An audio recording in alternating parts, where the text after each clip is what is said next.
Hi, Pookums. We had a lot of fun back there, didn't we? Haha, you enjoy your drink? You enjoy your mini therapy session? You know, crying is very healthy. It gets certain kind of toxins out. You know, it's very healthy to cry and, you know. Oh, I've been a bad boy. Hello and welcome to my YouTube channel. I am Espoir David. And today I'd like to play the Day 5 update of You and Him. If you'd like to catch up on everything that's happened, please refer to this 5-hour-long video. Chapter 5. You. Me? Aww. The frantic pulse of the club's neon lights nearly blind you. Everything smells of smoke and sex and booze. I like one of those things. Of decisions best made in the dark. Patrons grind against each other on the dance floor in a feverish attempt to keep up with the EDM blasting through the speakers. It's hypnotic in a way. Each person is living how they see fit, like stars burning out in the night. Bright and beautiful. Meh. Just give me a dark corner where I can play Animal Crossing on my 3DS. They're all living their lives to the fullest. Every person, except for you. You knock back your drink, downing it in 3 quick gulps. It's non-alcoholic, of course. You're not here for pleasure. You're here under Saffron's command. Oh yeah, all of your choices swallowed up by the brutal reality that your life is no longer your own. It kinda wasn't the second I met Adam. Everything was stolen from you the moment you woke up. You plant the, now empty, glass back onto the counter with frustration.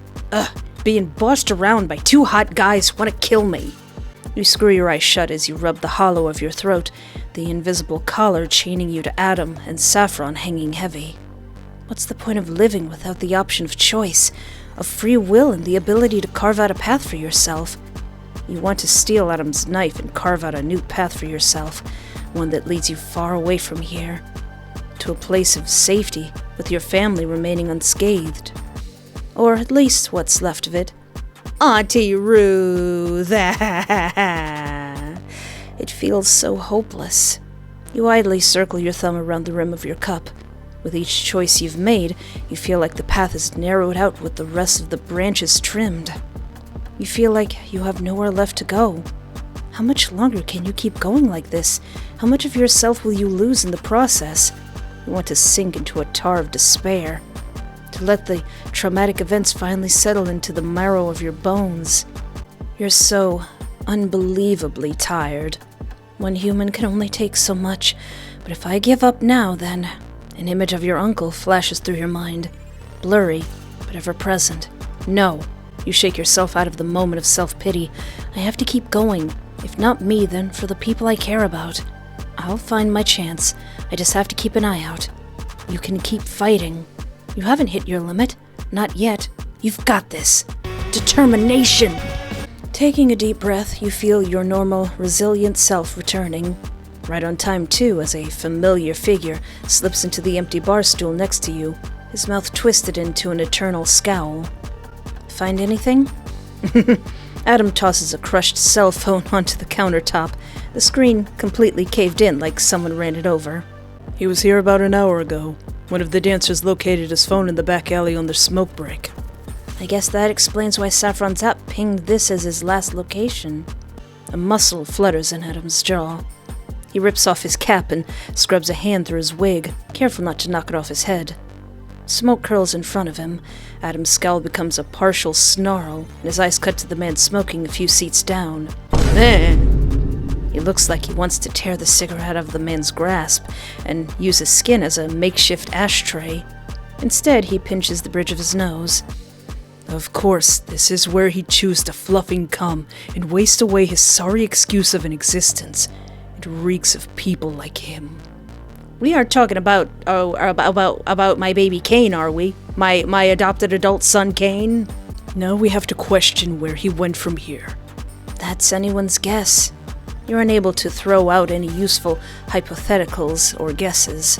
Your impression of the remaining C.A.K.E members is non-existent, thanks to the fact that none of them showed up back at the hotel where you were supposed to meet. Do we have to hunt them all down like this is Pokemon? By the time you reached the designated meeting room, Saffron got a call. King calmly explained the scope of the situation. Kane had gone missing. My son! My adopted adult son! He and Ethan had set off to find him, but they needed more hands on deck in order to do so, which is why you're now at a club of all places instead of sitting in a hotel room. At least we managed to dodge the paparazzi, you think with a sigh as you flag down the bartender for another drink. But I'm pretty sure finding MIA band members isn't part of my technical job description as a social media manager. Hey, I gotta make sure they're not getting into scandalous trouble. Pretty unprofessional if you ask me. Not that it matters. You're just playing along. For now. You hear that, Adam? For now! Are King and Ethan meeting us here? They're searching other bars in the area. We can cover more ground with us split up into 2 groups. But we'll probably run into them at some point. He doesn't look too thrilled at the idea. I see. Don't want to see your own friends? Then any idea on where to go from here? Adam tucks his hair back into his cap. Check alleyways. See if he's passed out in a gutter somewhere. Maybe even the bathrooms or a different bar. There's also a possibility he went home with someone. There's a chance he ran into trouble that way. You think he got hurt? I think it's more likely he's fluffing someone in a bathroom stall. You think so little of my son. Is this sort of thing a common occurrence for him? Adam gives a derisive snort. He's a chain smoker and a drunk. Of course it's a common occurrence.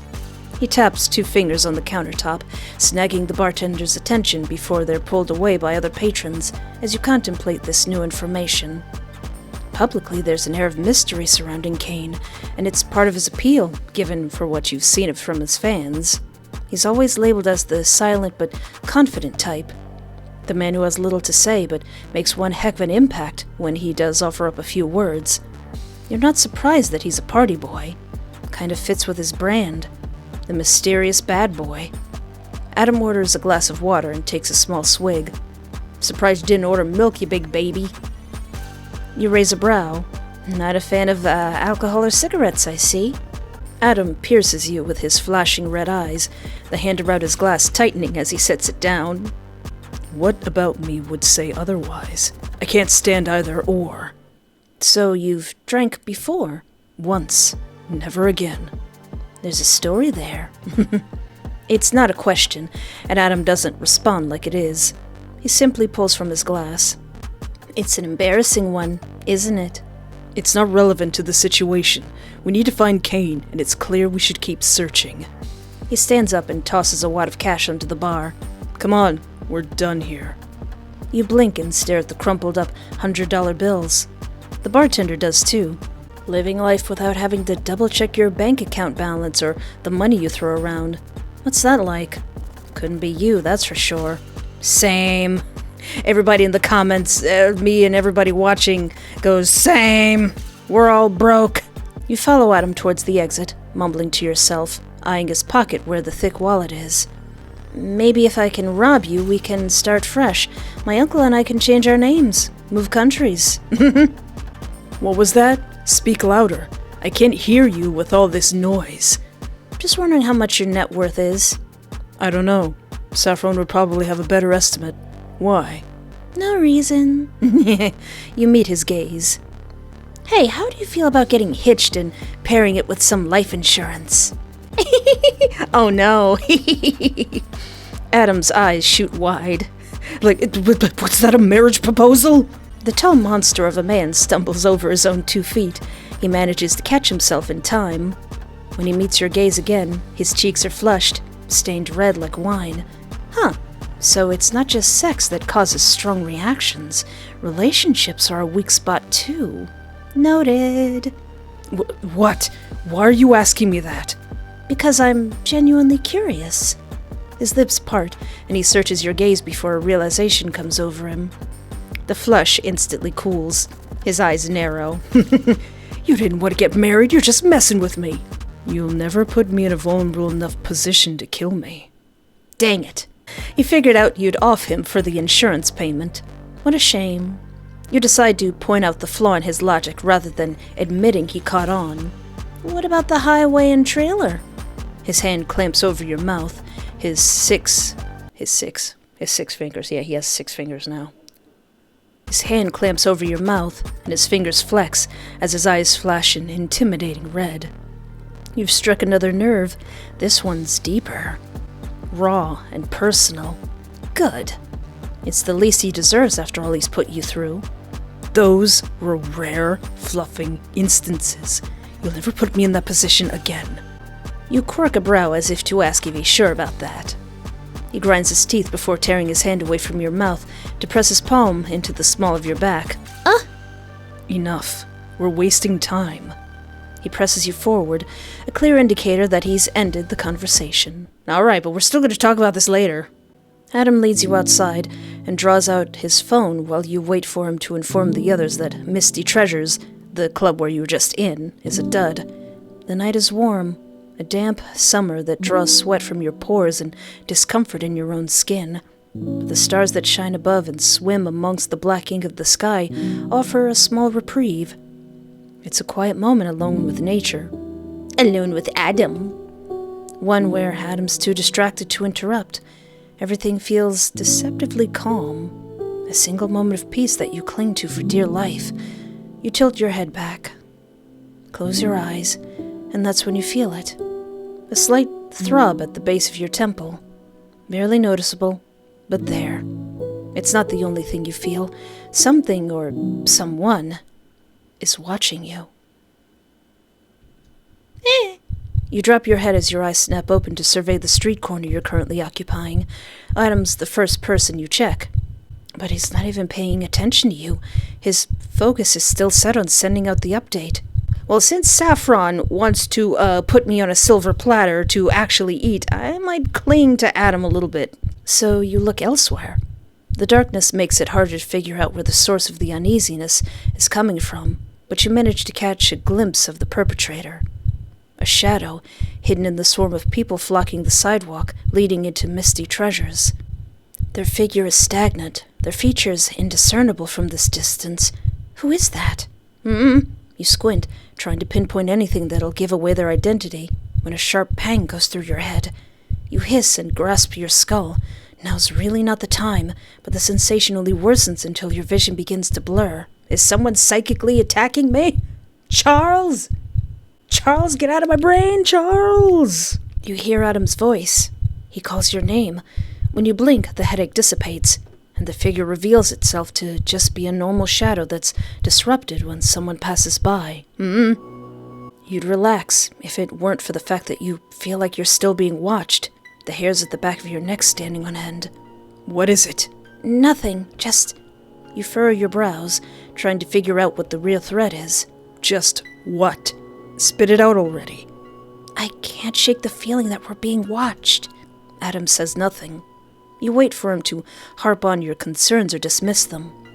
He takes you by surprise when he simply puts his phone away, his eyes cutting from person to person before wrapping an arm around your shoulders and drawing you close. Adam? We were just talking about getting married, Adam. He tugs down his cap, but his eyes remain observant from underneath the bill. Then that's our cue to leave. This way. Adam doesn't cut through the alleyways, only sparing them passing glances to keep an eye out for Kane. He walks under the glow of the streetlights. Every flicker of movement draws his attention. Cars, pedestrians, you name it. Nothing slips by without his notice. He tucks you closer into his side whenever someone deigns to walk past you two. Adam! His body tightens, a weapon ready to fight. I'm surprised you're taking me seriously, you say, once he relaxes after a woman wearing headphones passes by, rocking out and barely paying them any notice. Prey tends to know when they're being watched. It's better to listen to your base instincts than brush them off. Did you just seriously call me prey? You still find ways to insult me, Adam. Adam smirks, not even bothering to look at you. Do you feel like you're anything else when dealing with someone like me or Saffron? Yeah. Ticked. You try stomping on his boot, but to no avail as he easily dodges the movement. His smirk reverts back into a scowl. Stop messing around. If someone is really watching us, then it's best we get to a crowded area, somewhere with plenty of eyes. The next club on our list should suit us perfectly. What? Not going to confront them and stab away your problems like usual? Like you tried with me? You shake your head. I see how it is. Keep running your mouth, and I'll let my knife occupy it. That's hot. Which knife are you talking about here? Because getting kind of confused since you've made it very clear you'd do business with me if you could. The knife tucked at my belt.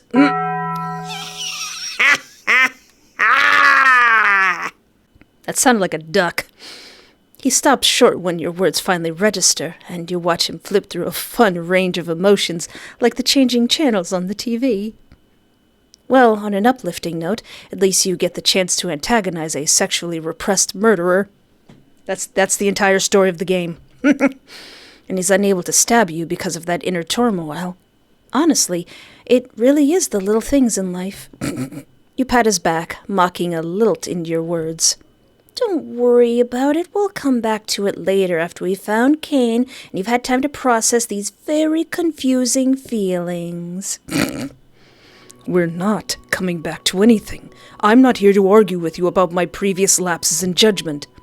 You really like to dance around the truth like a politician rather than admitting it is for what it is, don't you? Like, yeah, you may stab me, but I will troll you into oblivion. I'm not dancing around anything. I didn't ever say I wanted to. He trails off, shaking his head. Then what was the whole I hate that I want you thing back at the trailer? As I seem to recall, you attempted to kiss me, and here I am, still alive because of it. You can make excuses until doomsday about why I'm alive, Adam, but if you really needed someone to track down that woman in my aunt's picture, then it would be my aunt alive and not the other way around. I can see it, and I'm pretty sure Saffron knows something is up. You're the only person here still sitting in denial, and honestly, it's getting fluffing sad. A hand clips over your mouth. Did I go too far? You glare at Adam, who curls the arm around your shoulders in order to bring you into the encirclement of his body. The yellow glow from the streetlights flicker. Let me make one thing clear, little devil. The next time you open your mouth about what happened between us, I can swear to you your uncle will end up 6 feet under with your own loud mouth listed as the reason for his death. Aww. I was only having a bit of fun, Adam. His eyes flicker off to the side for just a moment before returning back to you. So I'd suggest... His fingers flex, the hand over your mouth pressing down harder in warning. You keep these lips of yours shut. I'm not gonna. And with that, his hand drops and you're left seething. Threatening my family over me throwing barbs? You're pathetic, Adam. I'm only stating a fact, little devil. You hate him. You really hate him. It almost makes you tear up in frustration because he's trying to strip you of everything. One wrong move and it's over. The shackles feel tighter than ever before, and you want to shove him into the concrete wall, dig your nails into his eyes, but all you can do is play your part until you can find some way to take back control of your life and your choices. When his arm wraps around you, you obediently follow him to the next club on the list. Envision trying to calm yourself down.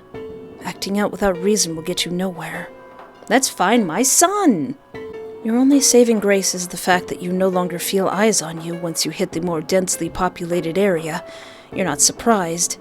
Envision is the largest club Park Bend has to offer. There's too many witnesses around if whoever was watching intends harm. They'll need to wait for a better opportunity, an issue you'll probably deal with in the future. For now, you and Adam bypass the number of people waiting to get into the club. The line starts at the building's entrance before stretching down the sidewalk, all the way towards the end of the block, and disappears around the bend. The bouncer takes one look at you two. He frowns. What do you think you're doing? Get back in line and wait like everyone else. Adam takes this in stride. He reaches into his back pocket, pulls out his wallet, and flashes his ID. The man's eyes practically pop out of his skull. He looks from the ID to Adam, then back again, trying to discern if he's seeing the real thing. Adam lifts the cap to give a better perspective. Strands of his purple hair peek out, as does the scar over his eyebrow. Please keep this between us. I'm just here looking to meet up with a friend. The bouncer clears his throat and steps aside after unclipping the rope to let you two through. Of course, Mr. Gordon. Right this way. A few people in line voice their complaints, but they're drowned out as soon as you step inside. The thump of the music in a narrow hallway with an escalator climbing to the second floor greets you both upon entry. You ride it up until you're dropped off on the second level. Adam steers you towards a beaded curtain, lifting the strings out of the way and ushering you to the other side. Your jaw drops. Holy! Misty Treasures was nothing in comparison to what you're bearing witness to. The floors are jam-packed with human bodies. There's too many people here! You can practically feel the heat and sweat dripping off them as they sway and grind to the song's fast tempo. Professional dancers dressed in ripped clothing throw their heads back as if in ecstasy as they dance on small elevated platforms. I bet Adam hates it in here. You squint thanks to the flashing lights. Finding C.A.K.E in all this won't be an easy task. You step forward to try and get a better view, only for Adam to push you flush against his chest. Okay. You peer over your shoulder at him. Adam, I didn't know you cared. Mind letting me go? You're to stay with me at all times, little devil. I don't need you wandering off and getting lost. You pitch your eyes skyward. Yes, because I'll definitely get lost taking 2 whole steps away from you. Forgive me for forgetting I'm oh so incompetent. Whatever would I do without my dear stalker taking care of me? His lips curl into a snarl. I miss when you were fluffing unconscious. And I miss having personal space, independence, and freedom. But since that's now gone, I guess we're both going to have to deal with our mutual disappointment, pretty boy. I told you not to call me that. Do I look like I care? You look around the room like you're looking for any fluffs that you have left to give before refocusing on Adam. Oh wait, are you going to threaten my uncle for the millionth time because I called you something you don't approve of? I could call you so much worse, Adam. I could call you Steve. The English language has a colorful vocabulary. If you don't like pretty boy, then I can find a far more suitable nickname for you, free of charge. Are you done? No. I don't know. What do you think? I think We're bickering like we're a married couple. He cuts himself off as his eyes fixate on a spot right above your head, somewhere on the 3rd floor. His lips curl into a snarl. What does that fluffer think he's doing? Is it my son? My son! My boy! My son, who's probably only a couple years younger than me. My son! You turn to see what Adam's talking about, and notice a semi-familiar head of green hair standing on the 3rd floor where only the VIPs can go. The man, oh yeah, 'cause he's not in disguise. Everyone would know who he is here. Silly boy. The man leans against the railing. The end of a cigarette burns cherry red between his fingertips. He takes a deep drag before blowing out a puff of smoke. Lights dance around his form, illuminating him in blues and pinks and reds and greens. But unlike everyone else who's having the time of their life, something about him feels like the equivalent of a black hole located at the center of a solar system. A sort of emptiness, surrounded by glittering light with bags under his eyes to match. It's like he hasn't ever had a decent night's sleep. My son, my baby boy. It's almost like killing people weighs on your mind and subconscious. But if he is part of the Mikey Mouse murder house, the fact that it affects him in some capacity is better than what can be said for my current company. Man, that bar's really fluffing low, isn't it? It's just straight up in heck at this point. Satan's probably using it to play jump rope. Like you got a murderer who's crazy, or a murderer who's depressed. You think to yourself when a hand wraps around your wrist and suddenly you're being hauled into the crowd after Adam. Stop spacing out. Let's catch him before he fluffs off again. His eyes never waver from where C.A.K.E is standing as he pulls out his cell phone with his free hand. He hits the speed dial and presses the phone to his ear. He weaves through the crowd with ease. We've located C.A.K.E. He's at Envision and we're heading in his direction now. Tell Ethan and King to get over here and keep an eye on the exits, just in case he tries dodging us.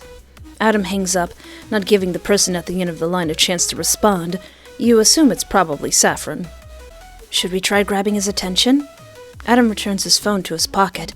He maneuvers you so that you're hip to hip. Don't bother. If he sees me, he'll do everything in his power to tick me off and make this much harder than it needs to be. And here I thought you got along so well with other people. You mean to tell me there's someone out there who actually hates the Adam Godden, one of the most down-to-earth celebrities known to man? You ooze sarcasm, briefly taking your attention off of Kane to eye the vein ticking at the base of Adam's jaw. People like him in particular have a special way of ticking me off. He reminds me too much of... He cuts himself off and presses his lips into a firm line. Too much of... No one. Were you about to drop some lore, Adam? He gives you a cursory glance. Then remember, you really don't care to hear about his backstory enough to figure out what he means. I do. It has nothing to do with you, and knowing what he's referring to wouldn't change anything. It'd be hilarious if it changed everything. And you're still trapped. Your attention flirts from Adam to Kane. My son! And you find your gaze colliding with his, realizing that he's been staring at you, if the ash gathering at the end of his cigarette is anything to go by. His brow is furrowed. He's like, there's that crazy woman who thinks I'm her son. Like he's trying to puzzle something together. By his expression, you'd think he's seen you somewhere before. Then he seems to finally register Adam's presence. The confusion gives way to detachment, and he pushes away from the railing, sparing you one last glance before he disappears. Funnel cake! Adam picks up the pace and reaches the base of the steps leading up to the 3rd floor. He wastes no time flashing his ID, passing through security with ease as he hauls you up to the 3rd floor in search of the other man. Adam grabs one of the waiters by the shoulders. Did a man with piercings, green and black hair, about 6'2" pass through here? There's a lot of people here matching that description. Adam shoves the waiter away, who manages to catch himself. I just go, sorry! My husband's kind of rude. He huffs as he walks off. Useless. And here's Saffron was worried about me ruining your image when you do that all on your own. Good thing you're in disguise. Imagine the buzz from the media if you weren't. Can you shut up for 5 minutes? You and this club are giving me a headache and I can't think. Oh, Adam, I think you have some temper tantrum. I think you need some anger management. I think you need to watch your blood pressure. You yank your wrists out of Adam's grasp. You know, if you weren't such a dick to people around you, you wouldn't be dealing with this issue. If you treat him the same way you treat me, I'd take one look at you and cut bail too. You really think he's the innocent party here? I don't think anyone within your band or circle can be considered innocent. I'm just emphasizing. Do you know what that means? Or do you want me to pull out the textbook definition? Here, let me see your phone and I'll bookmark it for you. You keep testing my patience, little devil. Who do you think is in charge here? Or... Adam leans and grips your chin between his fingers. He draws your face up. A cruel smirk plays on his lips. Is this a way to feel like you have some semblance of control over the situation? Your sarcasm gets worse each time I have you pinned. Do you want me to make it worse? Because I am fully capable. I'll strip you of your voice next, little devil. I'll take away the last thing that makes you feel safe. Then I will sign language. I will troll you in sign language. Your blood rolls to a boil. You curl your hands into fists. You're really getting sick of this man thinking he has full control over you and using every threatened method in the book to force you into submission. Fluff this. You're taking back control. Like you wanted to earlier, you're taking that knife and carving out a new path for yourself. You think about his wallet, thick with cash. About him refusing to drink even a drop of alcohol at the bar. A waiter passes by with a silver tray filled with shot glasses, and you wrangle yourself out of Adam's grasp to snag one. Before he can stop you, you take the entire shot into your mouth. What do you think you're doing? You don't answer, and instead press your body against his, lining yourself up so that your hips are slotted. You brace your hands flat on his chest, and push while he's stun-locked by your willing proximity. Ooh! Adam loses his balance thanks to the U-shaped couch sitting just behind him and falls back first onto the plush leather cushions. Am I about to do what I think I'm about to do? Because that's a good plan that's probably going to get me and my uncle killed. You waste no time crawling over his fallen form. You trap his waist between your thighs. You're now the one in control, while Adam flounders to make sense of the sudden shift. His cheeks are flushed cherry red. Are you completely insane? Yes. Adam demands as he tries to sit up on shaky elbows, only to lose his balance when you glide over him like water falling over stone, the movement smooth and natural. You push him back into the cushions, and your mouth descends on his. Oh, he's not gonna like this. The noise that comes out of his mouth is one of disbelief, probably because he thought you'd never kiss him again. You didn't either, especially after your proclamations back at the hospital. But this is your best shot. He's got a huge wad of cash in his pocket. Oh. Everyone's focused on Kane instead of you. And thanks to your small conversation back at the other club, you suspect Adam's probably really bad at holding his liquor. It's now or never. Adam must know you're up to something, because he tears his mouth away from yours, turning his head as he pants in an attempt to catch his breath. He side-eyes you. Heat and desire mix, or poison with suspicion. What? I'm not doing nothing. I'm not plotting nothing, Adam. He's gone through this once before. If he wanted to, he could shove you off, but the fact that he hasn't speaks volumes. He craves you despite the consequences. Little devil. Tee-hee-hee, that's me. Adam breathes, his chest pressing against yours with each sharp exhale, his fists tightening. Just what the heck do you think you're trying to pull here? The man doesn't wait for an answer, as his eyes dart towards the table, snacking on the silverware, before it all clicks when he sees an empty shot glass. You can see him rewinding time in his mind. He never saw you swallow the liquor you stole off that silver tray passing by. He knows you didn't swallow it. It's still in your mouth. His eyes snap back to yours. The vodka! You! Too late. You cup his cheeks between your hands and press your mouth to his mid-sentence, letting the shot of vodka pour from your mouth and into his. Hot, but also gross. You tilt his head back, trying to make him swallow it as soon as possible, but it doesn't work in your favor. Does he spit it out into my eyes and now I'm blind? His hands fly to your waist. He tries to sit up again so he can spit out the liquor waiting to burn through his system, like a trail of gunpowder through his bloodstream. You refuse to let him go. Swallow! A strangled sound comes from deep within his chest. He's struggling. He's weak to your whims, to your kiss, to your body. You're so focused on getting him to swallow the alcohol that you haven't noticed the small crowd forming behind you until you hear a whistle. It seems a few people have stopped by to enjoy the show. Thankfully, you doubt they'll call security. There's a few people doing the same thing upstairs and downstairs, so this isn't uncommon. Yeah, we're just regular partygoers. But you do wish they'd move on already. It's kinda awkward. Doing it by yourself on camera is different from an in-person experience, and you're on a mission here. Can they do me next? Shut up, I'm here to get my son. You hear someone ask, no doubt referring to you. This causes Adam's eyes to snap open, and suddenly you're shifted into an upright position, Adam's arm wrapping around you like a steel bar. He presses your face into the nape of his neck as he snarls over your shoulder. Who the fluff said that? You didn't even hear him swallow. But what matters is that he did, and now it's only a matter of waiting. Well, thank you, random freaky bystander. I appreciate your services. You're going to die now, however. You try glancing at Adam, but he's got you trapped. He's not letting you go, and his hold feels oddly possessive. Uh-oh. Territorial, even. The people behind you murmur amongst themselves. Clearly, none of them want to admit guilt. You hear the retreat of steps, and you can feel the daggers Adam is aiming at them, his body coiled tight like a spring-loaded weapon.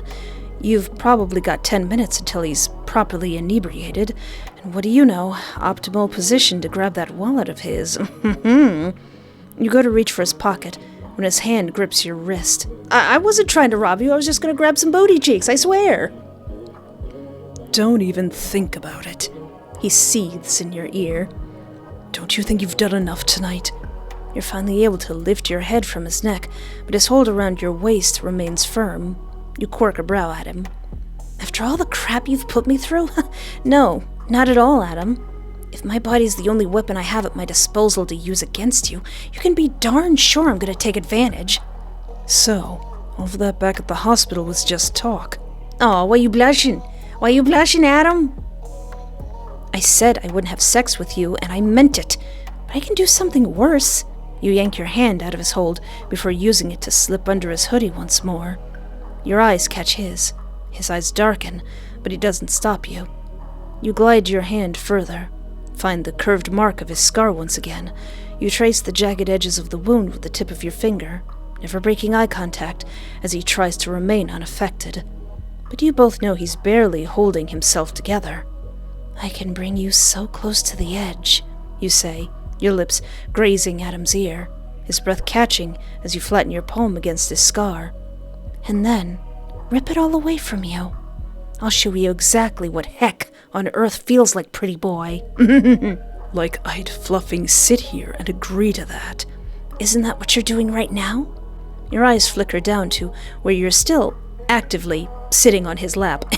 You've had ample opportunity to shove me off you, and we both know you're strong enough to do so. You proved as much just a second ago to tell that guy off. You flip your hand that was tracing his scar and glide your hand across his stomach. His breathing turns ragged as you toy with him. I'm not! He hisses as you press forward. Going to keep denying it. All right then.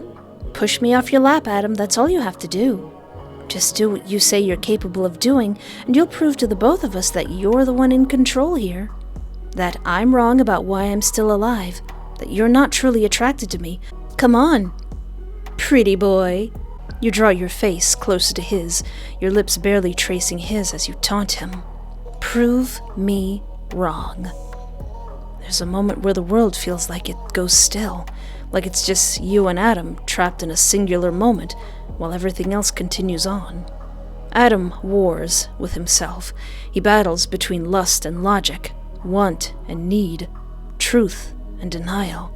A need to deny the way his blood surges whenever you're close, the way his pupils expand until they're almost consuming the whole of his iris, a want that robs him of all reason, a craving that only you can satisfy.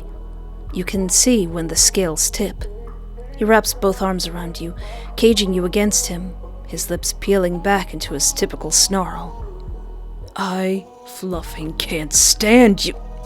Get kissed, loser! You crush your mouth against his to shut him up. Lust won. You've won. And in about 10 minutes or so, you'll be free. You just need to distract him until the effects of the alcohol hits. It's not hard to make him lose control or all sense of time and reason. As much as he tries to deny it, it's obvious he's wanted this since that day you escaped on the highway, forgoing his desire to kill you with carnal need. His words and pleas start to slur together. You've given the alcohol enough time to work its magic. Now all that's left is... Adam's left gasping as you toy with him. You keep his mind and body occupied while you slip your hand into his pocket to steal his phone and wallet. Now hold on, me. I just remembered something.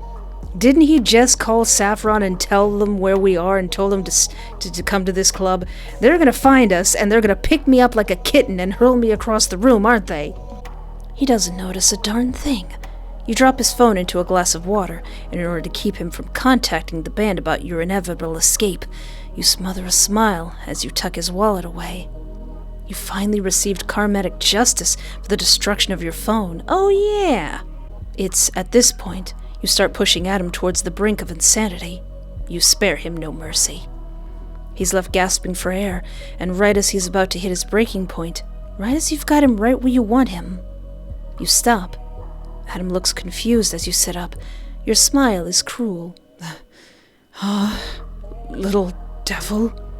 His eyes are half-lidded, and there's a slight smear of blood on his lips where you broke through the skin, when he looks up at you.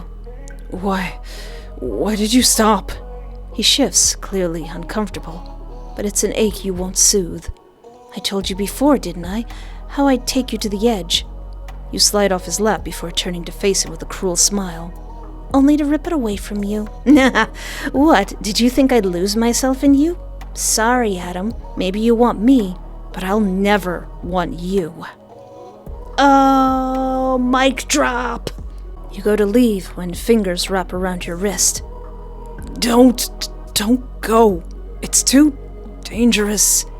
He rests his forehead against your back, the warmth of his breath seeping through your shirt as he pants. He's unsteady, knocked off kilter from the vodka. Looks like your assumptions were right. He's bad with liquor. Why is it so hot? The room, it's spinning. He nuzzles his face into you, and you bristle at the sensation. Let go of me, Adam. You knew this would end if you didn't push me away. I gave you a choice. Now deal with the repercussions. I can't do that. You peer over your shoulder to glare down at the pathetic excuse of a man. You try yanking your wrists out of his grasp, but his fingers tighten, and you realize your mistake of not tying him down first. Can we do that in a club? Would they just let us do that?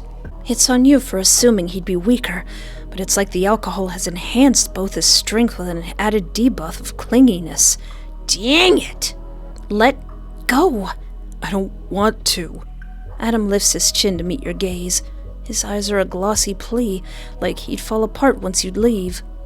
He tugs on your wrist, clearly wanting you back in his lap, not out of lust, but because you can see there's just a desire to be close to you. You're the only thing, he whispers, his voice small and struggling to navigate through drunk emotions. His thumb circles the back of your hand. You're the only thing that makes me feel good, and I don't know how to handle you. How do I handle someone with gentleness when I've only known and given cruelty? How do I treat you kindly when I know I'm not supposed to? When wanting you here goes against every promise I've made to the person who meant everything to me. Lore. His forehead thumps against your back, his voice hoarse and filled with unshed tears. I can't betray her. I can't break my promise, and I want to hate you. Because you make me want to forget about all of that.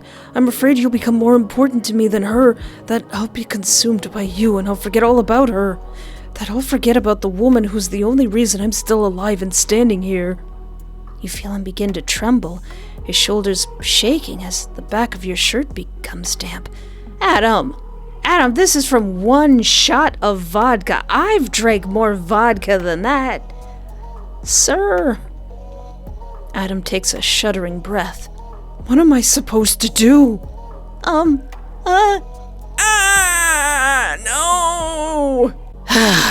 Well, me, weakling me would crumble. Put all of your grievances aside to care for him. Your bleeding heart cannot withstand the crumbs of his tragic backstory. Clearly he's just a misunderstood man with issues you can't even begin to comprehend or wrap your head around. I'm really hoping this is the wrong choice. And if you've learned anything, it's such a good idea to cater to a man who's treated you poorly. Do you want to talk about it? It feels strange talking to Adam this gently. You're not sure how to handle it after everything that's happened. But the coals of your anger have fizzled out. Your fire, your drive to get away, is gone. Really hoping this is the wrong choice. In its place is the need to comfort him, despite everything he's done and threatened to do. Adam's grip on your wrist gets tighter, and he rubs his forehead into your back, not wanting to delve further into what's going on in his head. I just want you to stay. Don't go anywhere. It's not safe. You keep saying that. Why do you think it's not safe? Can't say. Are you okay?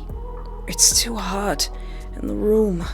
I can't stop it from spinning. Oh, poor baby. I almost slightly regret doing that to him. Slightly. You unwrap his fingers from around your wrist, and he looks panicked that you're gonna leave, but you simply turn towards him. He's flushed, disheveled.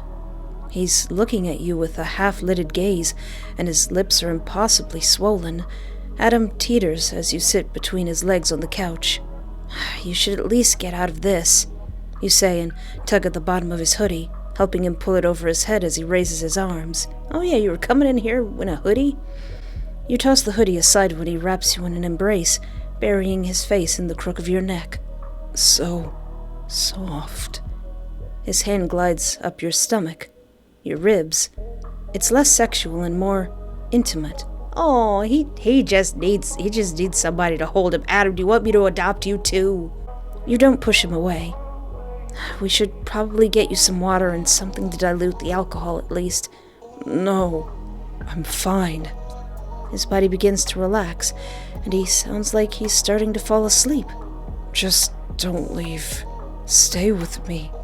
Adam mumbles into your skin. Don't go anywhere. I won't, you promise.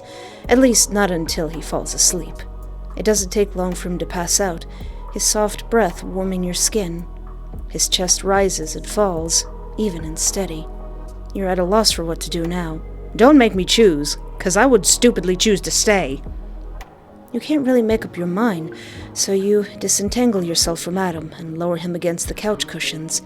Looking down at him sleeping like this makes him seem so innocent.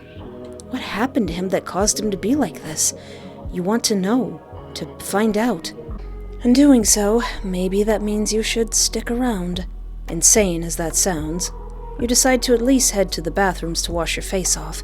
Then you can grab him a glass of water and something to eat to absorb the effects of the alcohol from the bar afterward. The bathrooms are surprisingly empty. An odd state of things, but you'll take it. You head to the mirror and stand in front of the sink. Your own lips are swollen like Adam, and your clothes are in disarray. You tug aside the collar of your shirt. At least there's no hickeys for you to hide. You can't say the same for him, though.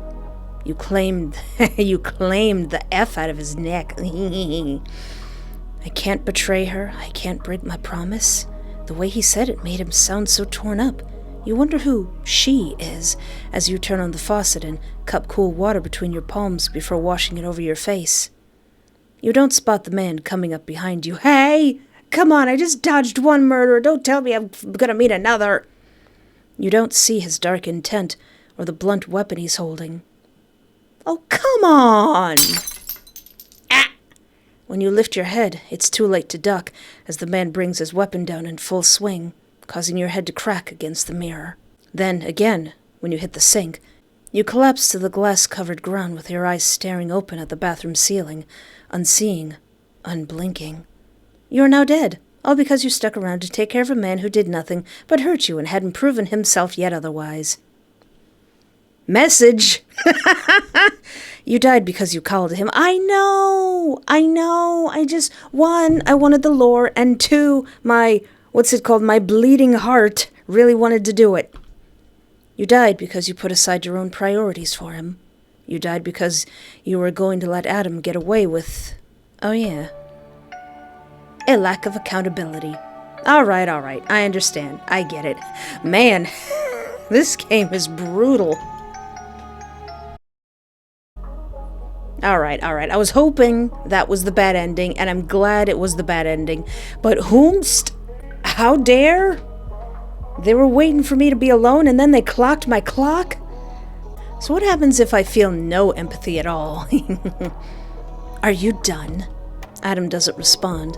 You huff out a humorless laugh, shaking your head. I can't believe this. What, am I supposed to feel sympathy here? After everything you've done up to this point? Hurting me, stalking me, killing my aunt, threatening me, blackmailing me, ripping my Gucci shirt, so now I've got to wear a dollar store shirt from AliExpress. Adam, you expect me to what, stick around because you've got some hidden tragic backstory or whatever? This isn't a piece of fiction, Adam. Yeah, Adam. This isn't a expertly crafted visual novel. You've treated me like crap. You've done horrible things to me. Excuse me if I can't be bothered to scrape any remaining F's I have left to give off the ground for you. I don't care to hear what happened to you or understand what you're rambling on about. We all have our own baggage, and you sure as heck didn't bother to ask about mine when you tore apart my life. I mean, I don't know if this is the correct path, but they do have a point. Now you want me to humanize you? Please, learn to humanize everyone else and stop killing innocent people. Then maybe we can talk. I don't kill the innocent. You can't help it. The denial is so appalling that you bark out a harsh laugh. So what? You're saying I deserve this? Fine, let's go with that. Then what about my uncle? A man who has nothing to do with any of this. He just owns a lot of guns, but then again, there's nothing wrong with that if you use them responsibly. A man you don't even know personally. What about him? You finally manage to jerk out of his grasp with an Fluff off, Adam. Yeah, Adam. Adam is such a great name to say in disdain. Adam. Adam stumbles, barely catching himself from falling as you stalk forward. Wait! You spare him one last glance as he presses a palm to his forehead, no doubt feeling the room spin. I hope we never meet again, you say quietly, before letting yourself get swallowed up and into the fold of bodies. Oh wait, I'm being separated from him again. Oh no. Oh. Oh dear. Him? Adam? Well, yeah, I figured. Why did it do that? That was scary and different. Aww. Don't go. The words die on the tip of his tongue. You've since faded into the crowd and won't hear him, even if he manages to say it again. He screws his eyes shut. A crack fissures through his chest like lightning piercing the night sky. He needs to get up, to go after you. But it's easier said than done when his limbs feel like rubber. It's even worse when he's weighed down by all of these emotions, none of them relating to anger. Anger for Adam is the easiest emotion to handle. It creates drive, determination, purpose. He's not used to this corrosive sadness bleeding through his chest, infecting his lungs and the way he breathes, making it impossible to think coherently. He feels like a child again, thanks to his current inability to control the flow of his tears. Before, tears meant pain. Bruises beneath his skin, the painting of someone else's rage hidden through the curtain of his second-hand shirt. Oh. Tears brought screaming, fists through drywall, hands fisted through hair, punishment in the shed, hours hiding in the bathroom from an open palm or a balled-up fist. He's learned to reel them in, to hide them until he's alone, or to let the anger take over when he can't. His breath comes in quick puffs. He scrubs an arm over his eyes like a child, begging not to be left alone. Oh. Don't go. Don't go. It's too much. These feelings are too much. Overwhelming. This is one of the reasons why he doesn't drink. He doesn't know how he'll react. He doesn't know what he'll show people. Don't go. Don't go. He's a child, sitting in the bathroom, wanting to be held again. Don't go. Don't go. Later, when he's sober, maybe he'll reflect on this moment. He probably won't even understand why he felt this way. He won't understand why he said the things he said, or why he clung to you like a lifeline. Maybe he'll think he didn't mean it. Maybe he'll think it was the alcohol's fault. Maybe he'll tell himself that there's no way you'd become the most important person in his life because of his attraction to you. But he'd be lying to himself. And maybe Adam will believe the lies he tells himself, seeing them as truths. But right now, the only thing that matters is finding you. The one thing that makes him feel good. So Adam hauls himself on unsteady feet and stumbles towards the direction you stalked off to. This time, he doesn't seek you out like a hunter stalking prey. This time, he seeks you out like a lost soul seeking sanctuary. Oh, check the bathroom, quickly!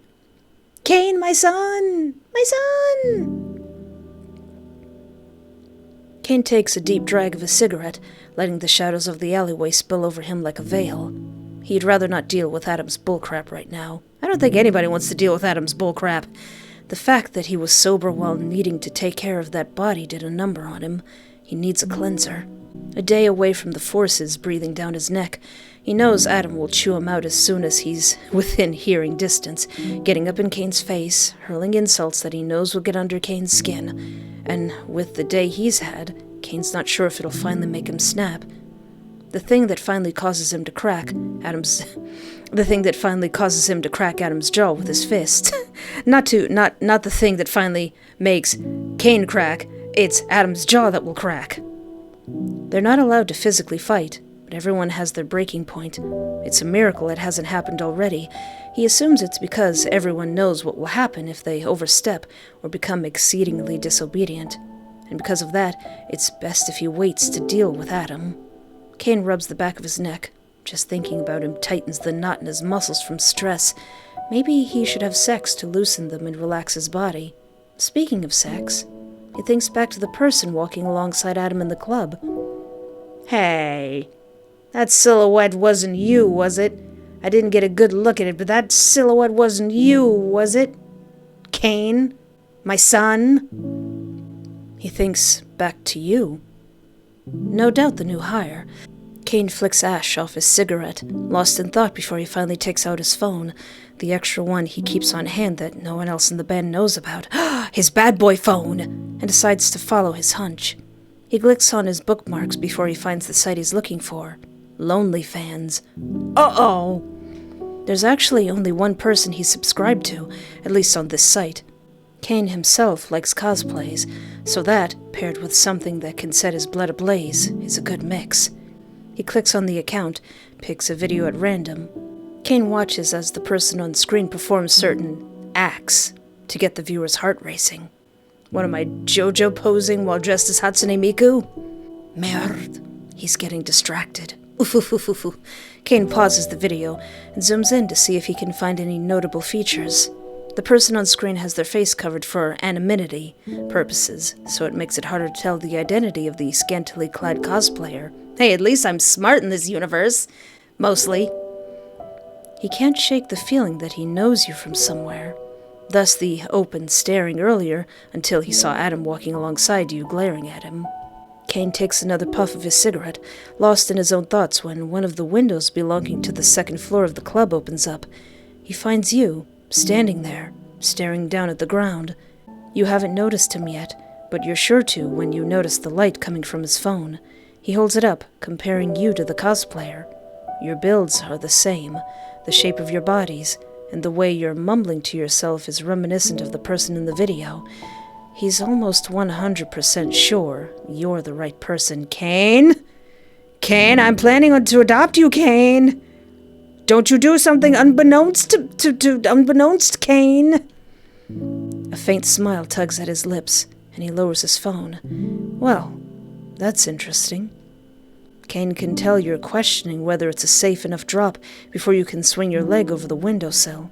He's surprised you haven't noticed him yet, but you're busy focusing your attention on the ground and doing a balancing act as you lower yourself out. It's a tedious process, and you manage to drop so that you're hanging onto the window's ledge. But you're going to hurt yourself. I take back what I just said about the MC being smart. You probably knew it as soon as you started shuffling your way out. He can't help but notice Adam's not with you this time. He's not sure of your relationship with Adam, but considering you're crawling through the window like you're escaping a bad date, he can guess it's not good. Not that that's abnormal. Adam doesn't like anyone. Kane drops his cigarette and crushes it with the heel of his sneaker. Need help? His voice seems to catch you off guard before your hands slip and you start free-falling. Ah! Merda! And then I land butt first on his face. You landed butt first on the face of your soon-to-be adopted adult son. You really didn't want to crawl your way out of the club through the bathroom window, but it was your only available option. The size of the window wasn't the problem. It was actually a pretty decent size, and easy enough for anyone of any shape or size to finagle their way through. The problem was the drop. You were bracing yourself for the fall when a deep voice, one that sent reverberating ping-ponging through the pit of your stomach, floated through the alleyway. You never noticed the man peering down at his phone. By the time you were wrenching open the window, someone was already throwing their body against the locked bathroom door. They were slinging curses at you from the other side, and you heard a distinct crack as you threw one leg over the ledge. People are impatient when they're drunk. Worse so when they're drunk with a full bladder. You didn't want to deal with a possible confrontation over locking down an entire bathroom with multiple stalls. You didn't want to wind up beaten up like the door, so you hauled your booty cheeks over the windowsill and didn't check your surroundings like you should have. Need help? Ah, yes, please! The shock of hearing someone's voice caused your fingers to loosen. You lost your grip, and now you're free-falling, not at all braced for landing on concrete. Well, goodbye, my back and spine. You screw your eyes shut, and there's a slap of sneakers against the pavement before you're caught mid-air, your back hitting something solid that isn't the cold, hard ground. Whatever you just got caught by grunts. You blink. Concrete doesn't grunt. This sounds and feels like a person, like some very soft chest. You explore the area behind you by using your hand to confirm, and you're met with a solid lower torso. You look up just to be sure, and yep, it's a person. Worse yet, it's a person you've been trying to avoid. Oh yeah, I know who he is and that I should avoid him. Gosh darn it, did I fall out the window, out of the frying pan, and into the fire? Kane. No, not that Kane. Kane. In the flesh, and now presenting a huge problem, Kane raises an amused brow, his eyes dipping to where your hand still rests on his lower abdomen before sliding back up to meet your gaze. His lip tugs at the corner. Careful where you touch me, baby. I don't want to accidentally mistake this as an invitation. Stop! You make a face and draw your hand away. Did he seriously just call you baby? What's with every single band member that I've met so far giving me nicknames? First Little Devil and now Baby? What are the other two? What's next? Toaster Strudel? Ookum Schnookums Pookie Poo? Pumpkin Poo? Bagel Bites? I'd be pretty okay if one of these yanderes called me Bagel Bites. Now that I think about it, that's probably something Tate Frost would say. Saffron probably also has a nickname lined up for you that he just hasn't gotten to call you yet. Probably either something like Lamb Chop or Medium Rare. Lamb Chop, probably Lamb Chop. The idea makes you shudder. Kane must feel it. Are you okay? I'd be a lot better if you weren't one of the people I was actively trying to avoid. You were so close to freedom, too. Now you don't know if you'll ever see the light of day ever again. Either he's going to kill you or drop you at Adam or Saffron's feet before rubbing his hands clean. I wasted an entire kiss on Adam for this. You want those 20 minutes back. You want a refund. We kissed for 20 minutes? Oh, are you sure that wasn't well spent? No. Maybe I can still salvage this. You debate on the possibility of wiggling free and kicking him in the shin before making a break for it. Kane's expression returns to the state of mild amusement. I'm afraid you're not doing a very good job of it. Oh, really? I couldn't tell. I thought I was doing a pretty good job, and oh, crap, what is that? You point over Kane's shoulder. He doesn't even have the decency to even look. Aw, he's so broken inside he won't even fall for the Looney Tunes joke. You sigh and fold your arms over your chest. Worth a shot. You can tell his amusement is growing by the second. Glad someone's getting a kick out of this. Unfortunately for you, Ethan's made me immune to tricks like that. Can I ask why you're avoiding us? I'm pretty sure it's obvious.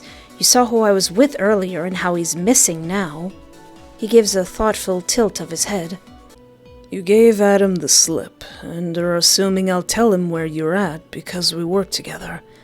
Am I on the right track? See, you figured it out. A gold star for my son. How'd you manage it? Why would I tell you something like that? I might need to use the same tactic again later. Though you doubted that Adam would let you get away a third time via smooch tactic. Kane chuckled, and it's like the thump of a bass. Fair enough. To your surprise, Kane sets you down on your feet before taking a step back. You turn to face him.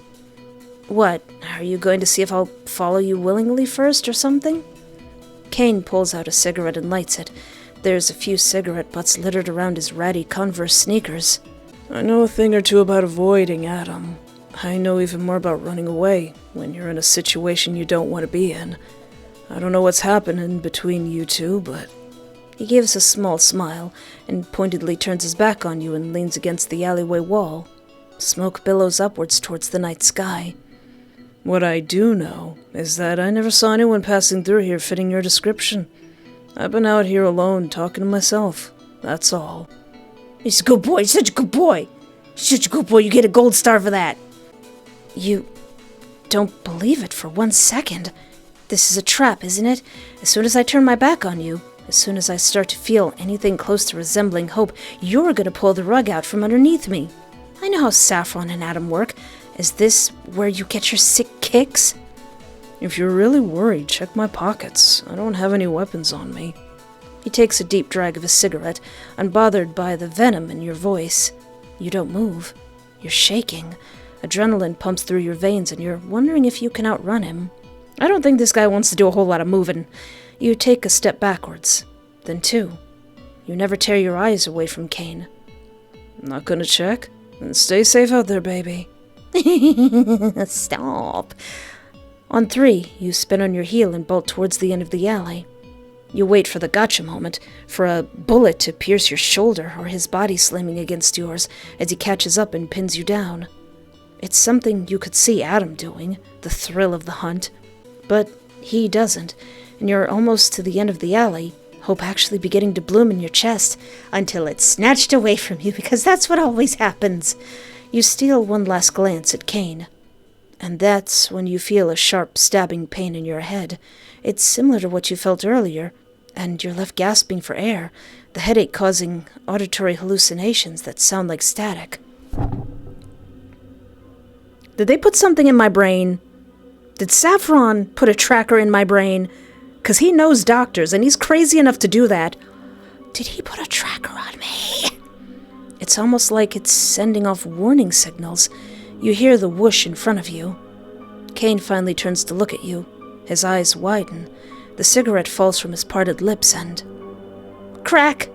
A blunt force hits the back of your head. You crumple to the ground in a heap as the world falls out from under you. Oh, okay, I was just attacked. It's not like I had a Suicide Squad bomb in my head. Also, what? Wait, we still going? King? What? That was the correct choice?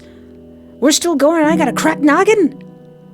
King sits while idling in a car in front of Envision, the club Adam managed to track down C.A.K.E. at. He's listening to heavy metal music to calm his nerves. He's exhausted after running around. A moment of peace will do him some good. He's relaxing his tense shoulders when something hits the driver's side before falling to the ground in a heap. King rolls down his window. He doesn't want to accidentally hit whatever it is if it's alive. He'd rather not hurt anyone by accident. King peeks out of his window and finds Adam leaning against his car door. He's practically motionless. Adam? Adam doesn't answer. King grows more concerned. Did something happen? Is he hurt? Adam never sheds tears. What's going on? He doesn't see any visible wounds, but there's no telling if they're hidden somewhere beneath his shirt. Adam!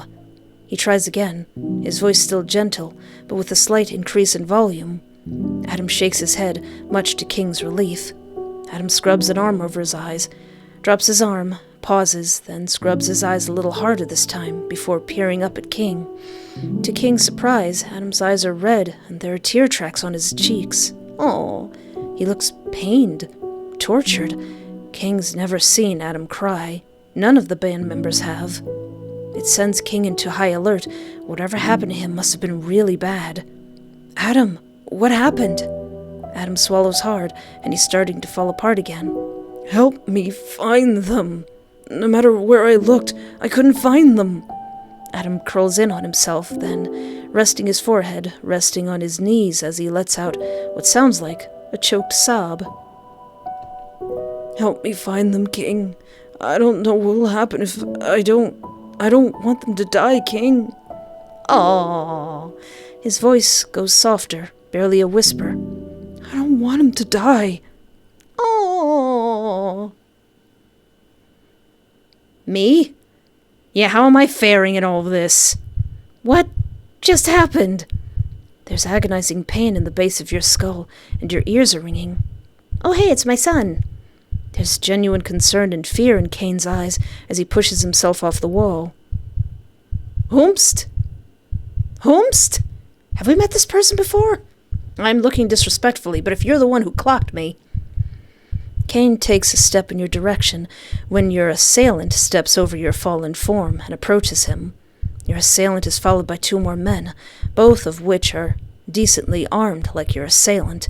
You don't recognize any of them, but by the way C.A.K.E. backs up as if you were just physically struck, It's a safe bet that he does. Whomst are these characters, and which one's getting punched in the stomach first? Waves of pain slice through your head as you roll onto your stomach. You struggle to push yourself upright, watching your assailant approach C.A.K.E with confidence in his stride. His voice is a sneer. You really gave us the runaround. I'm surprised you managed to stay under the radar for so long, considering all that fame of yours. I'll admit, it was pretty impressive. But unfortunately for you, your two friends managed to lead us right to you. 2 friends? I ain't got no friends around here. You try to figure out who he's talking about, and then it clicks. The unease you felt while waiting outside the other club, the sense that someone was out there watching you two, observing you from the shadows. They were the reason behind it, these 3 men. But who exactly are they, and how did they assume you'd lead them to C.A.K.E? No, the answer to that is obvious. Adam and C.A.K.E worked together. If they wanted to track him down, it would be easy enough if they followed someone who knew him personally. And since they saw you associating with Adam, they probably figured out it wasn't a far stretch that you might also know and work with C.A.K.E. Gosh dang it, I'm still getting caught up in your bullcrap. Getting cracked in the head. It's not even one of you guys. By some twisted luck of the draw, you accidentally finding C.A.K.E meant they did too. Were they following you around in the club this whole time? How's that even possible? You swore they left you alone as soon as you entered the club. When could have they had the chance to creep up on you? How did they get past both you and Adam? You get your answer when you hear a vaguely familiar voice enter the fold. He doesn't join in with the others who've circled C.A.K.E. Oh no, he's cute! Oh no! Instead, he kneels down next to you, and you see vibrant blue eyes and a wide smile that makes your skin crawl. He's got silver hair and blue eyes. Gosh darn it. Gosh darn it, that's 2 of my types. You don't recognize him, but your body recognizes the danger he poses. And we got a free show to boot. You two, the 4th man says, directing this part to you. Sure got busy on that couch. Oh wait, is he the one who said the thing? I'm honest enough to admit I felt a tad bit jealous, but your boyfriend is on a whole other level. Oh boy.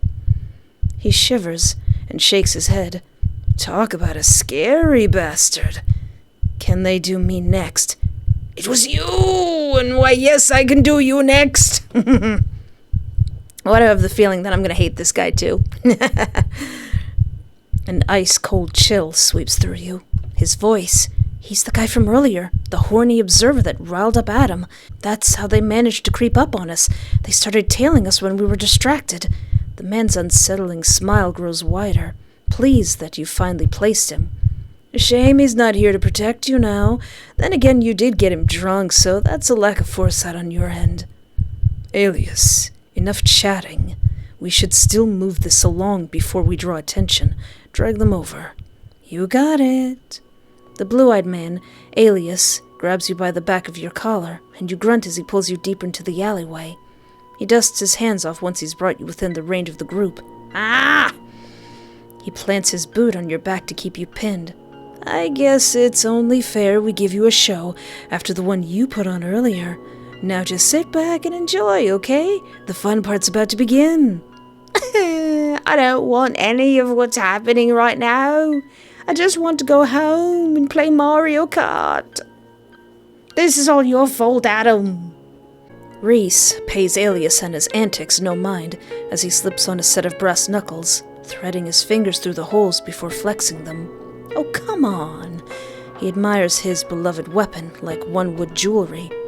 Bring him closer. My son! The 2 men flanking Reese surge forward, and C.A.K.E struggles to fight them off. With 2 against 1, it doesn't take long for them to subdue him, wrenching his arms behind his back before they force him to kneel at Reese's feet. Rise? Reese? I don't know if I'm pronouncing that correctly. C.A.K.E.'s eyes flicker to you, then back up to Reese. At least let them go. They've got no ties to me. I don't even know them. If that were the case, you should be more concerned with what I'm going to do with you over a stranger. I'll deal with them later. But you... Is there some sort of grudge going on? Reese pulls his arm back. My son! followed by a sickening crunch as Kane's head snaps to the side. Reese's brass-covered knuckles colliding with his jaw. Reese examines his blood-stained knuckles, licks Kane's blood off of his skin. You are my priority. You played God today. Orion is dead because of you. Oh, yeah, I keep forgetting that they're assassins. I forgot about that part.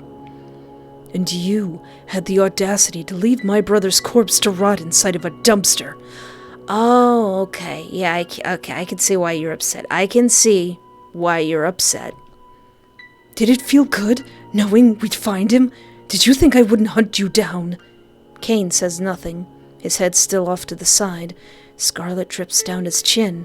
His neck disappears under the collar of his shirt. Only the rise and fall of his chest gives away that he's alive. He slowly turns his head to reveal a faint smile tugging at his lips. He acts like this is nothing new to him, like he's gone through worse. Yeah, he has to live without him. Does beating the crap out of me help you feel better? Come on, go a little harder. Make this fun for the both of us.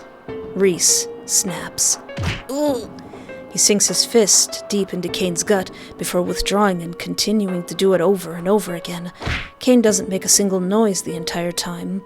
He simply screws his eyes shut and endures. The sickening thump of flesh being beaten to a pulp makes your gut twist in horror and empathy. Out of everyone you've met since Adam turned your life upside down, he's the only person who opted to let you go, who bothered to look the other way. Maybe he's a crappy person. Maybe he's killed people. But the men surrounding you clearly aren't saints. You grit your teeth. You go to prop yourself up when Alias digs his heel into your back like he's crushing a bug. Ugh. Hey, Reese, our friend back here is getting antsy. What should we do? The punching stops. Whatever you want. Kane hears this, and he begins thrashing around before Reese sinks his fist into his gut again. I told you, they didn't do anything. And neither did Orion, yet you killed him. You know why I killed him. I didn't have a choice. Bull crap. There's always a choice, and you chose yourself, like the coward you are. You want to play innocent? Fine. Let's play a fun little game then. Alias? Yeah? Give them to me. Me? No, I don't want to be given to nobody. Oh, got something fun planned? Alias sounds pleased as he tosses you before Reese's feet. Reese nods to one of the men restraining Kane. Xander, give him the knife in your belt. Neil, keep your gun on him. If he tries anything, shoot him dead. Both men do as they're told. Kane looks down at the knife in confusion, staring down at his beaten-up face reflected in the steel. You have a decision, Kane. You can choose to sacrifice yourself for someone you consider innocent, or you can do what you did with my brother. You can choose to be a coward and kill this person right here and now. Either way, the decision is up to you. The air gets sucked out of your lungs. Your head whips in Kane's direction. Kane's pallor has gone completely chalky white. Kane is like, but that's my adopted mother. Don't make me do this. Don't make me choose between my life or theirs. Well, it should be easy, right? You do it every time you're supposedly called on. But this person here is innocent by your standards. The right choice would be killing yourself. Don't tell him that either. Reese smiles like he knows that's not what Kane will choose. Oh, that is fluffed. Alias laughs. Reese raises his hand to silence Alias. Alias, go keep an eye out and make sure no one comes through here. Man, really? Now.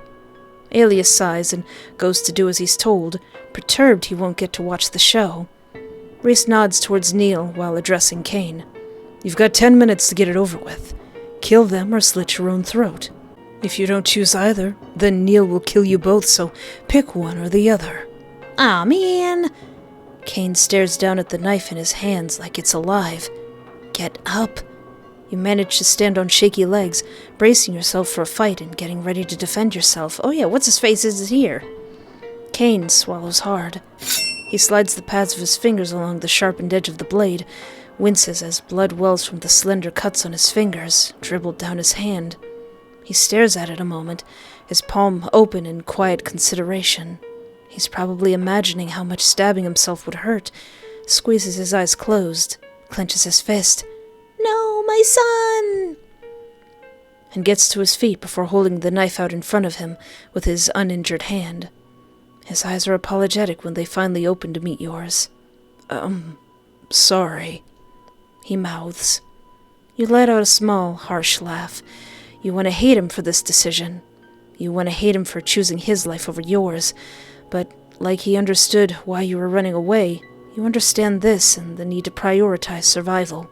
Because if you manage to wrench that knife out of his hands, you're liable to kill him too. So you don't hate him. You're just doing what you have to do. So is he. Yeah, he's not being an entitled butt like Adam. It drives him to lunge for you. You're braced for his attack, clumsily twisting yourself out of the way, trying to see straight as the world spins thanks to that knock to the noggin from earlier. Your ears ring, your neck, shoulders, and head ache. You want to throw up. You're in pretty bad shape, but luckily for you, so is C.A.K.E. His movements are sluggish from the beating he took, and while Adam treated his knife like it was an extension of himself, C.A.K.E. lacks the same familiarity. There's a chance you can disarm him. His stomach is his weakness, no doubt bruised from those brass knuckles. All is not lost. I just need to get close enough to hit him where it hurts without getting stabbed in the process. You know, again. Make him drop the knife and grab it. You could try kissing him. Easy. Yeah, easy. I like your positivity, MC. You're also probably going to get stabbed. C.A.K.E. sweeps his arm out. You stumble backwards in an effort to avoid the steel blade singing through the air. C.A.K.E. pursues you. He swings out again, fully extending his arm. You're ready for it. Now! Ducking underneath his arm, you surge forward, hand already balled into a fist as you bring it up and take aim. C.A.K.E. cries out as you land a hit. He stumbles back and wraps an arm around his abdomen, blood from his injured hand staining the side of his shirt. He's breathing hard, his shoulders heaving up and down.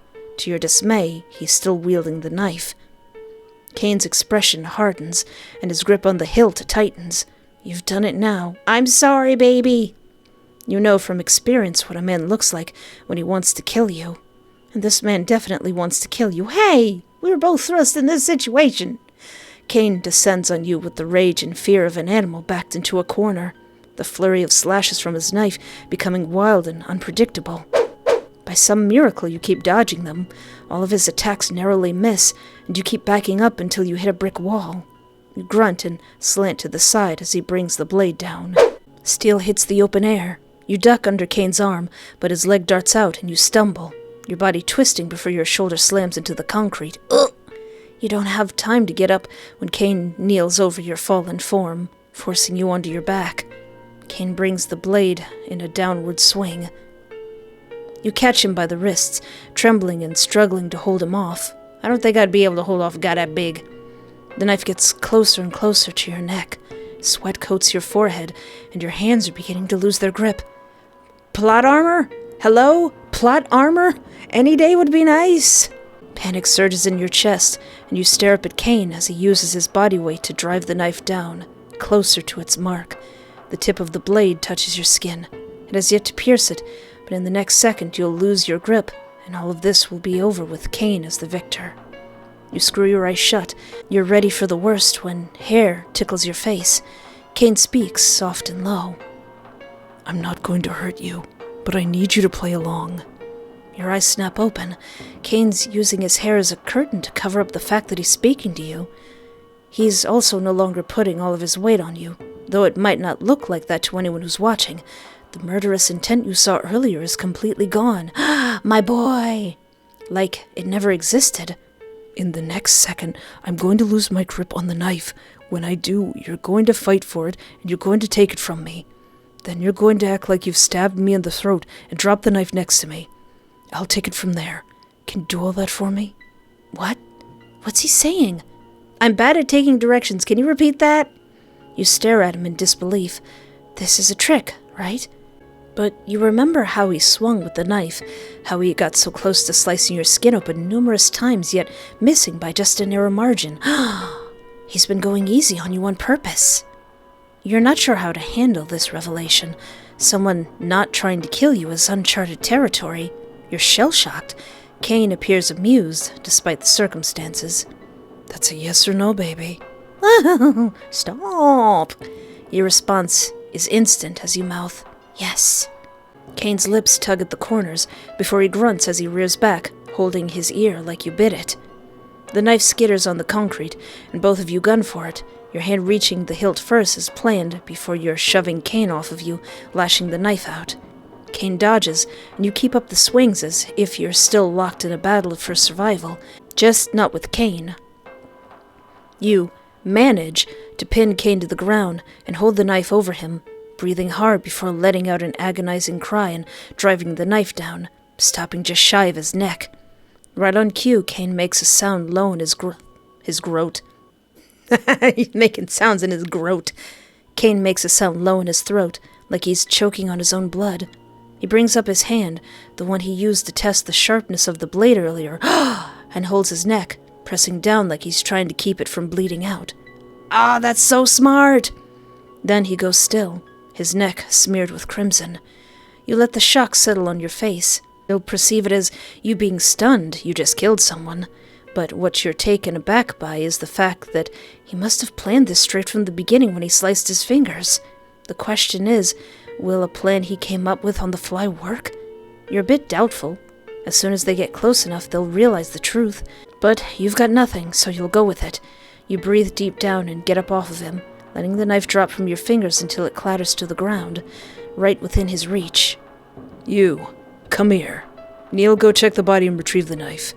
You hesitate before walking towards Reese, hoping that whatever Kane has planned works.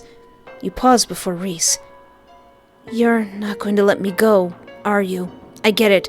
I'm just far too kawaii. Reese smiles. It doesn't reach his eyes. What do you think? That you're a bad movie villain cliché and should do better. Ha! You would. Oh!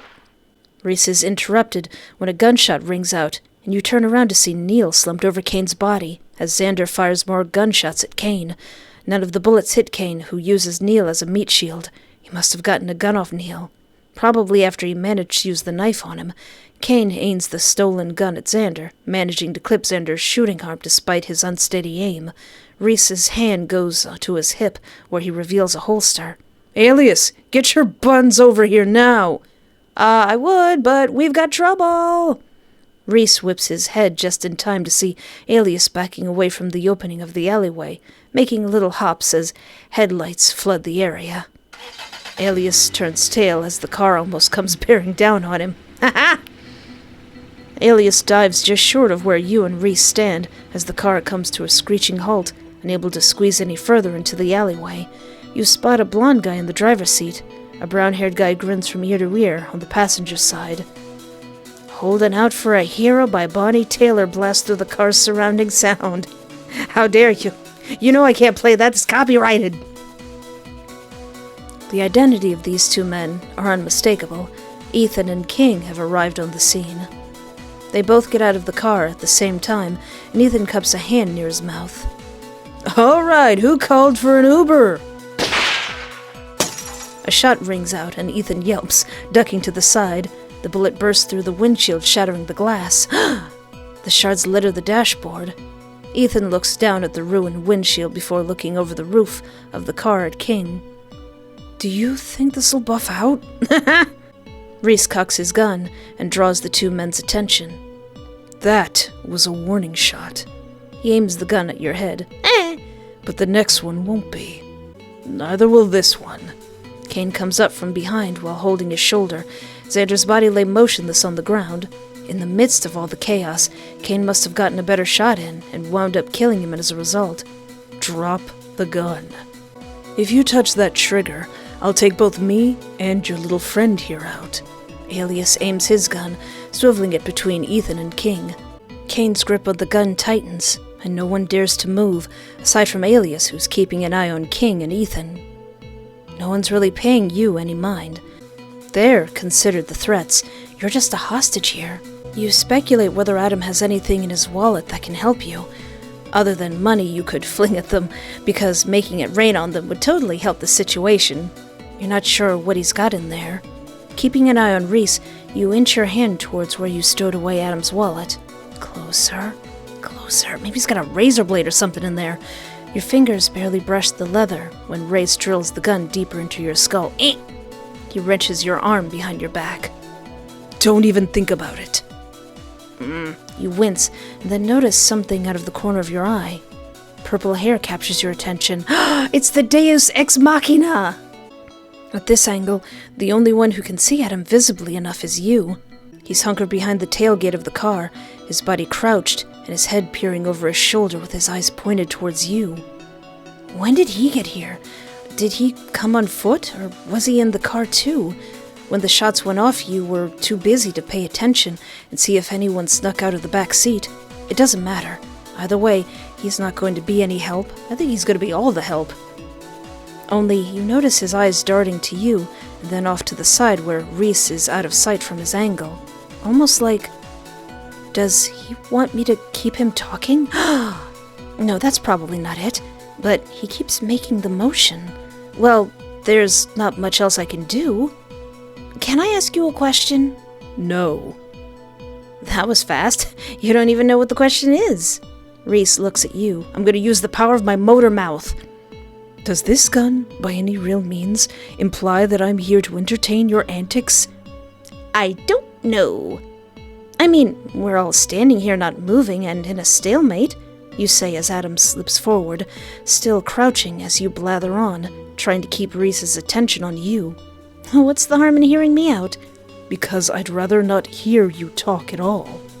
Oh, I think you'll be very interested in where I'm going with this. Reese searches your gaze for a moment, and you hold it. What is it?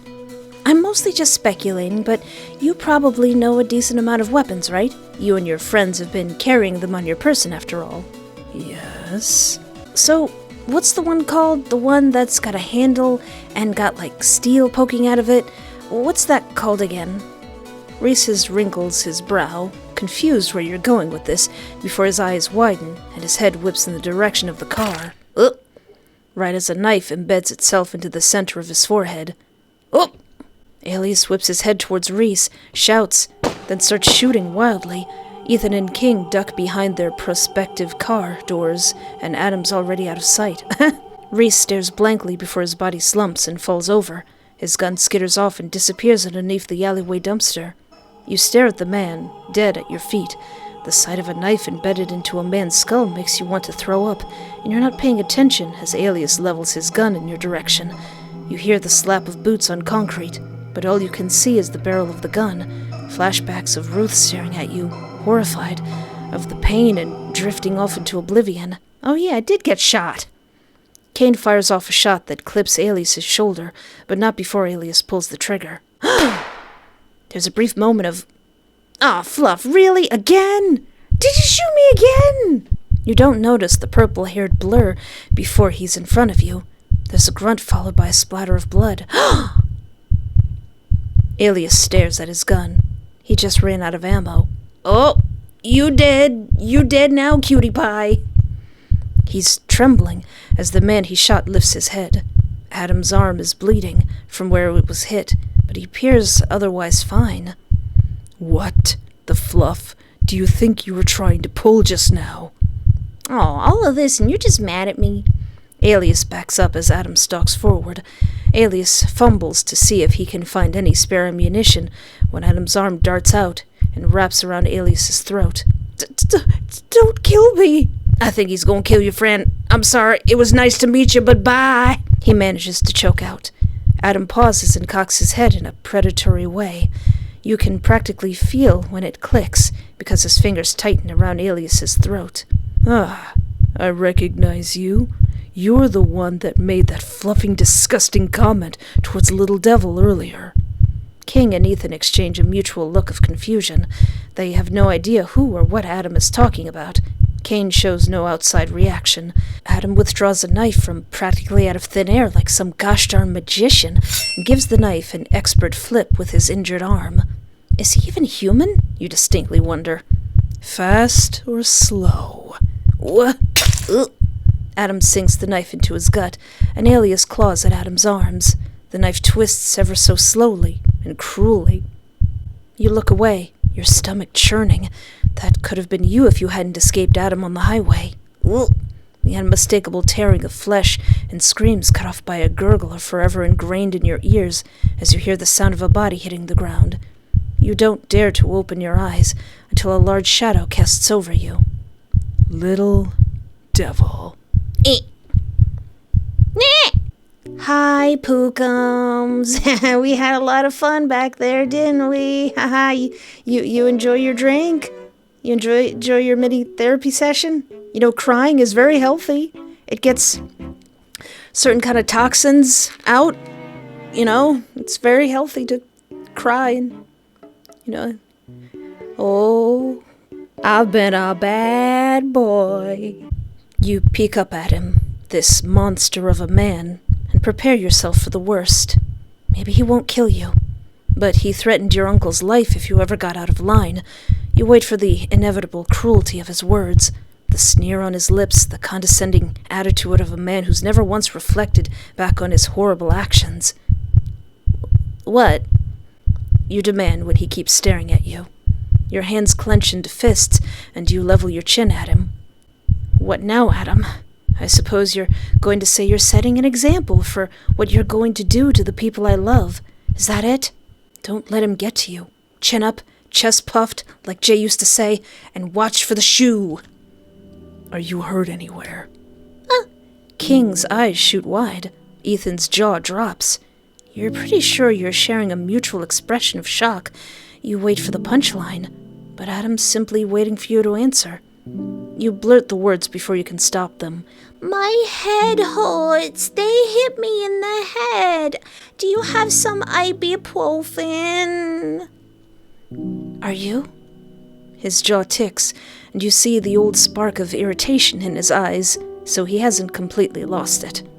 Little devil, just be serious for once and tell me, did they hurt you? Why does it matter? Are you going to poke at my injuries and ask if they hurt while smirking at my misery? No, I'm asking to take care of you. Of your injuries, I mean. You did... Oh. His brows furrow, and his eyes flicker off to the side, like he's unsure of himself or what he's saying. Ethan swivels his head to look at King. He stage whispers. Did we give him a concussion by accident when we hit the brakes? Do you think he'll start saying please and thank you if we try one more time? Fluff off, Ethan. He doesn't bother looking at his bandmate, too busy waiting for your response. Your fists clench. Is he being serious right now? You don't understand this sudden tonal shift. I mean, post-vodka clarity, I guess. Maybe the alcohol is still in his system. He does still look flushed and a bit disheveled, but you couldn't care less. Not after everything he's done to you. Not after all the threats, the violence, the death of your own family member. Nothing he does will make up for what he's done. Not that he cares to. You don't believe this man is capable of anything like that. I don't want you to touch me.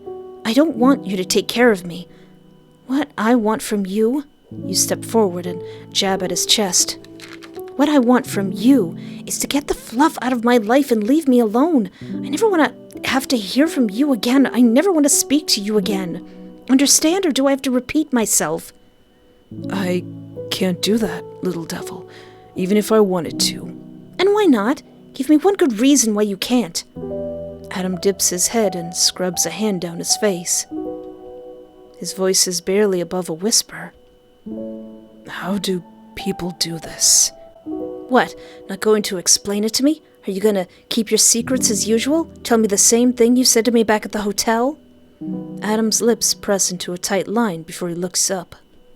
His gaze searches yours. You can tell he's wavering between going back on his bullcrap again and being honest for once in his murder spree of a life. He comes to a decision. His voice is quiet, like a sinner preparing to open up in a confessional booth. It's because I'm not the original person who wanted you dead, little devil. I was sent to kill you. Your veins turn to ice. Even Kane appears stunned now, staring at Adam like he can't believe what he's hearing. All he needed was a little vodka. And you suddenly remember the exchange between Reese and K.E from earlier, when Reese brought K.E to his knees and punched him square in the gut. You look to K.E. K.E? K.E swallows before nodding. He tucks the gun he stole in the waistband of his jeans. Go ahead, baby. At that nickname, you feel Adam bristle, and if looks could kill, K.E would be dead on the ground like Alias. You ignore Adam. Didn't you say you didn't have a choice when you were talking to Reese about killing his brother? K.E.'s eyes flicker from you to Adam before returning back to you again. Yes? Did someone order you to kill him? Yes.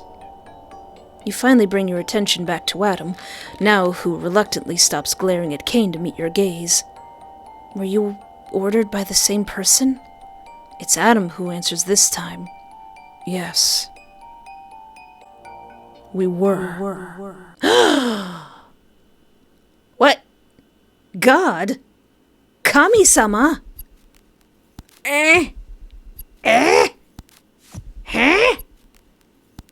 Him? Wait, which him? Who's him? God looks up at the stained glass ceiling, meant to replicate the scene where Adam takes the apple from Eve, a moment of temptation that would forever bar them from re-entering the Garden of Eden, losing their eternal lives and the beauty that came with it. There's always an allure in indulging in sin, to dismiss God's words, to submit to earthly pleasures and embrace the taboo. He always wondered when his own Adam would test those boundaries. It's a shame, really. He's fallen so far from where he originally stood. But don't worry, my child. God is forgiving. He loves his son, so of course he'll forgive him. After all, he loves all of his children. Do you even love K.E? You better love K.E. K.E is a sweet baby and I'm going to adopt him. Adam, Ethan, King, K.E, and Saffron, they are all his blessings, as are those that submit to his word. Yes, even if his children initially stray, God will forgive them, because in the end, they will always find their way back to him. Him? Him? Ooh, every chapter this gets more and more deep, but at least now Adam is the enemies to lovers is starting to bleed over into lovers. Adam is starting to realize that we are his pookie boo and that he loves us and he wants to be and that he wants the smooches. All he needed was just to loosen up with a shot of vodka. A shot of vodka. I hate drinking and I've had a shot of vodka. Actually, I don't remember what happened after that shot of vodka now that I think about it. But that was chapter 5 of You and Him. And if you would like to catch up, if you're watching this video without catching up, why are you doing that to yourself? But until next time, thank you so much for hanging out with me. Take care of yourself, have a great night, and remember, there is always hope.